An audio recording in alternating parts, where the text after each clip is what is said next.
வெளியே வெயில் அதிகமாக அடிக்குது. எல்லாரும் வெயிலில் ஒரே விளையாடிட்டு இருந்தாங்க. எல்லாரையும் கூட்டு வந்து உள்ளே உட்கார வச்சு எல்லாரும் கையிலேயே வந்து களிமண் எடுத்து கொடுத்துட்டேன்.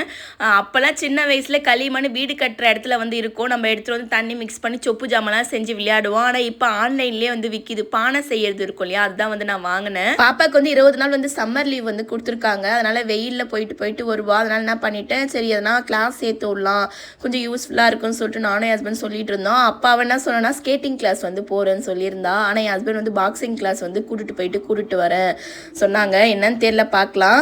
நான் இந்த களிமண்ணு கூட வந்து ஒரு ரவுண்டாக வந்து ஒரு பாக்ஸ் மாதிரி வந்துச்சு. ஆனால் அது ஓப்பன் பண்ணி பார்த்தேன், அதில் பேட்டரி வந்து இல்லை. பேட்டரி போட்டால் வந்து நம்ம அந்த களிமண்ணை வச்சோன்னா அது ஒரு மாதிரி பானை மாதிரி ரெடி ஆகும்னு நினைக்கிறேன். ரவுண்டாக சுத்த அப்படியே நம்ம கையால் இப்படி பண்ணோன்னா அது பானை மாதிரி வரும். ஆனால் எங்கள் வீட்டில் வந்து பெரிய பேட்டரி இல்லை. அதனால நான் பண்ணிட்டேன், பசங்க ஆளுக்கு கொஞ்சம் எடுத்து அதுலேயே வந்து அவங்க சொப்பு ஜாமா வந்து பண்ணி விளையாடினாங்க. எனக்கு சின்ன வயசில் களிமண்லாம் ரொம்ப பிடிக்கும். மண்ணெல்லாம் வந்து நான் சாப்பிடுவேன். ஆனால் என் பொண்ணு மண்ணில் விளையாட மாட்டா.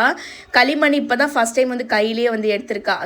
க்ளே சொல்லிட்டு இருந்தா. அதையே இந்த மாதிரி எல்லா பசங்களையும் கூட்டு உட்கார வச்சு அந்த களிமண் எடுத்து கொடுத்து விளையாட பார்த்து அது ஒரு என்ஜாய் பண்ணி விளையாடினாங்க எல்லாரும் சேர்ந்து. சின்னதாக வந்து எடுத்து கொஞ்சமாக வந்து பண்ணேன். என்கிட்ட அவ்வளோதான் வந்து கொடுத்தாங்க. என் பொண்ணு தான் வந்து நிறைய வச்சு பண்ணிட்டு இருந்தா.